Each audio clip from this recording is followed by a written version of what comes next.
All right, reading water tip for today. This is just a basic fundamental. We preach this in all of our fly fishing classes at Reds, and it's just identifying color changes in ledges. It's one of the easiest ways to read trout water when you have a gravel bottom like we do here today.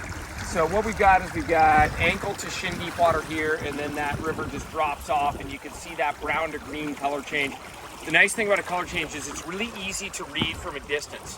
You know, we've got this shallow water here, and we've got that green there, and these fish are going to be right on the edge. Fish are always going to be on the edges of things. That's like, hence the term fishy, right? Like suspicious.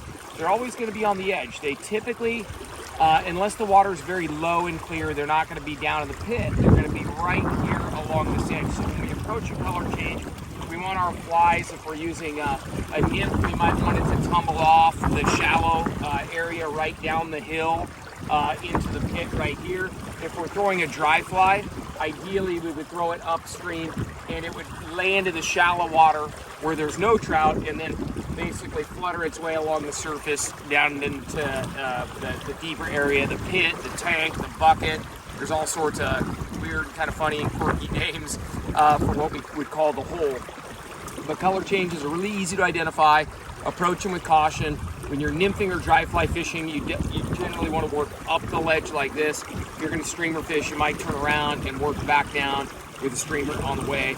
But look for color changes. If you're new to fly fishing, it's one of the easiest and most basic fundamentals of reading water. All right, so just like we were talking about on that ledge, you can see the little man's right on the color change right there. I'm gonna hold the camera up high so you can really see that ledge again. But yeah, reading those color changes is super important. In a spot like this where you've got shallow here and deep there, those fish love to live on the edges of things. You wanna make sure and always keep your feet back here. Not just for safety, but so that we don't spook the fish. Good one. You catching trouts? Not catching deers. Catching trouts, all right. It's a nice rainbow, man. Let's back up just a hair because he's gonna keep diving for that ledge.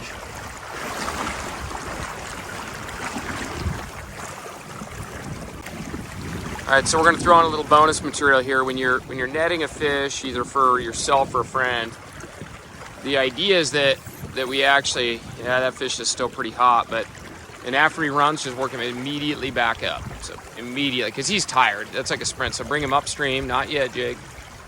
So up, up, up, up, up. Now swim him right down into that net. Yeah, just like that, kinda. Already came unhooked? No, he didn't. Let's just take a look. We're gonna keep him wet as always, but that's a fabulous rainbow, man. Congratulations. That's an awesome fish.